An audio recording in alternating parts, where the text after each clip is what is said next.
এ কথা বলি ভাবছো অনসারি ভালো না।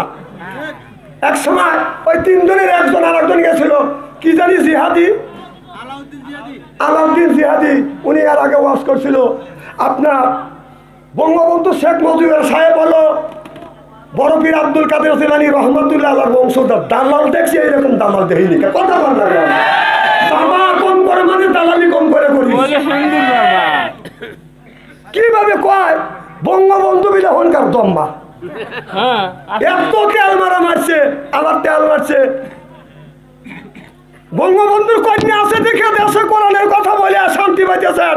এই শান্তি পাচ্ছি আমরা, কথা বল না, তেল একটু কম করে মারিও। চাপা বাস দেখছি এইরকম চাপা বাসার দালাল দেখি দেখি, ঠিক কিনা বলো?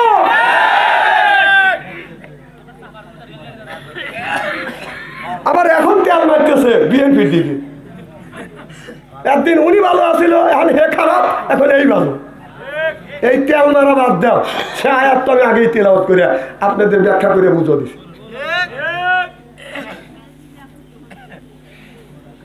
মানুষ দেখছি তেল মারা, এরকম তেল মারা মানুষ দেখি দেখি।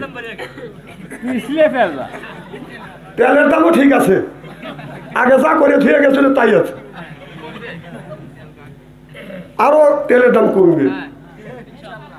সারের দাম যখন কমবে চাউলের দামও কমবে, একটু ওয়েট করতে হবে। ডাক্তার ইউনূস অগোছল দেশ, এক রাতে পার্লামেন্টের 300 মেম্বার, বাংলাদেশের উন্নত মানের কর্মকর্তা এক রাতে মেম্বার সহ এলাকার সব পালাইছে। দেশটা দেউলিয়ার কথা। দেশে থানায় একটা করে এমপি আছে, সে মাথা। ইউনিয়নে একটা করে চেয়ারম্যান আছে, ওয়ার্ডে একটা করে মেম্বার ছিল, গ্রামে আবার সভাপতি সেক্রেটারি ছিল। তারা দেশ নিয়ন্ত্রণ করছে, আর সেগুলি একটাও নাই। কথা কি বুঝতেছেন? একজনও নাই। তারপরে ডাক্তার ইউনূস দেশটাকে সুন্দরভাবে পরিচালনা করছে। মাথার মধ্যে কি কথা ঢুকাচ্ছেন?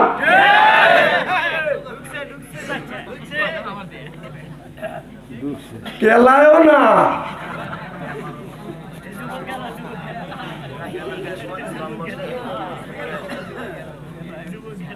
তাহলে ডাক্তার ইউনূস সেই হিসাবে দেশটা দেউলিয়া হওয়ার কথা। ডাক্তার ইউনূস যদি না থাকতো দেশটা দেউলিয়া হওয়া যেত। আল্লাহ ডাক্তার ইউনূসের মতো ভালো একটা লোক পাইছি। আল্লাহ তাকে হায়াত দান করুক, আমিন কর। আমার কথা হলো সে আরো 200, আপনার আরো 2-3 বছর থাকুক, দেশটাকে আপনার উন্নতের উচ্চ শিখরে নিয়ে যাক, আমিন কর। উনি ভালো কাজ করতেছে, কত লোকের আবার খারাপ লাগতেছে না। কারোর আমাদেরকে খারাপ লাগতেছে, কারোর খারাপ লাগছে না। আমরা বলতেছি সে থাকুক, থাকে সুন্দর একটা সুন্দর একটা ভোট দিয়ে যান, নির্বাচন দিয়ে যান। যে নির্বাচন আমরা 16টা বছর সেই ইলেকশন করতে পারি নাই। আমাদের যে ছেলের বয়স 20 বছর, না আমি তা বুঝছি না, কথা বলি শুনে নেন। আমাদের কলিজার টুকরা সন্তান, তাদের বয়স 20 থেকে 25 বছর, এদিক তাকান, 16 বছর রাজনীতি করছে। ওরা বাড়ছে যে ইলেকশন মারেই কাইতে ছিঁড়ে নেওয়া। ওরা তো সুস্থ ইলেকশন দেখে নাই। যাদের বয়স 20 বছর, ওরা জানে যে দিনের ভোট রাইতে নেওয়া। ওরা কি সুস্থ ভোট দেখছে? বাবা এখন সময় আসবে সামনে, তোমরা সুস্থ ভোট দিতে পারবে। নিজের ভোট, যার ভোট সেই দিবে, যাকে খুশি তাকে দিবে। এই একটা ভোট সামনে হবে ইনশাল্লাহ। তোমরা ভাবছো যে রাতের ভোট, দিনের ভোট রাইতে নেওয়া, না, ওটা ভোট না, ওটা চুরি। জনগণ ওটা কি এমনটা কয় না, কিসের লেগে জনগণ কি কত কমেছে না। আমি কি কোনো রাজনীতি কথা বলতেছি নাকি? যারা করছে তাই বলতেছি।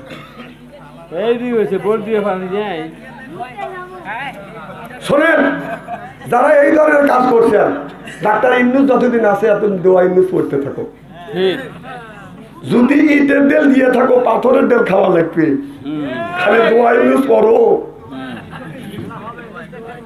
হ্যাঁ, নির্বাচিত সরকার আসলে আপনি যেটু করছেন তার সাথে একটু বেশি খাওয়া লাগবে। আপনি মানুষের ঘুম পাড়বার দেন নাই, কথা বল না। আমরা মোল্লারা 16 বছর আমরা ওয়াজ করতে পারি নাই। 16 বছর স্টেজে উঠে আমাদের কাছে হুজুর হিসাব করে কথা বলেন। তোকে ঠ্যাং কেটে হাতে ঝুলো দেবো, ঠ্যাং কেটে হাতে ঝুলো দিতে চাইছে। এখন সোনা মানিকটা তোমরা এখন কোথায়? এই জন্য বেশি পারা ভালো না। আমার ভাইরা আমার, আল্লাহ নবী আখিরি জামানার পয়গম্বর মুহাম্মদুর রাসূলুল্লাহ সাল্লাল্লাহু আলাইহি ওয়াসাল্লাম দিনের দাওয়াত দিয়ে রাত 12টার পরে বাজার হযরত খাদিজাতুল কুবরার ঘরে দরজার কাছে আসছে। আমার নবী দরজার কাছে আসিয়া খাদিজার ঘরে দরজায় আসে নক করছে। খাদিজা একটা ডাক দিছে, মা খাদিজাতুল কুবরা দরজা খুলে দিছে। কারণ আল্লাহু আকবার। আর আমাদের ঘরে ঘরে একটা করে খাদিজা আছে। আপনি যদি কলঙ্গা বাজার থেকে শহর থেকে রাত 12টার পরে আসিয়া আমাদের যে খাদিজা আছে, খাদিজার ঘরের দরজায় যা যদি নক করেন, খাদিজা কোনো খবর নাই, ও খাদিজা কোনো শব্দ নাই, ও খাদিজা 3 বার এবার উঠতে দেয়। না না, একই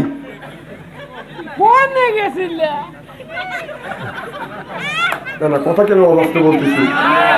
আমার নবী কয়, আমি যতদিন আমার বিবি খাদিজাতুল কুবরার ঘরে দরজা জানক করছি, খাদিজা একটা ডাক দিয়েছি, দরজা খুলে দিয়েছি। আমার নবী যখন খাদিজার চোখে যখন চোখ করছে, ওবে আমার নবী খাদিজাতুল কুবরাকে সালাম দিবে, তার আগেই মা খাদিজাতুল কুবরা স্বামীকে সালাম দিয়েছে। আসসালামু আলাইকুম, আমার স্বামী আমার সালাম নেন। আল্লাহ নবী বললেন, ও দুনিয়ার মানুষেরা, বউ যদি স্বামীরে সালাম দেয় আর স্বামী যদি বউরে সালাম দেয়, স্বামী স্ত্রীর ভিতরে মহব্বত পয়দা করে দেয় কি? আপনারা বলুন, আমাদের এই বিবি আমাদের সালাম দেয়? জোর কম। এত মানুষের মধ্যে নানা বলতেছেন, বাড়ির জানি খবর আছে। আমরা বিবি যদি সালাম না দেয়, আমরা কি বিবিদের সালাম দেই? জোর কম।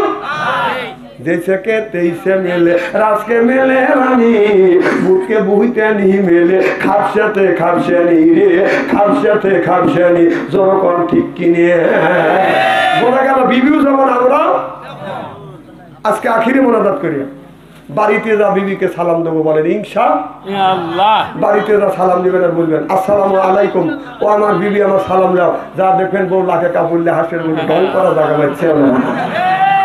এই কথাটা কোন মৌলবী তোমার কয়া দিবে?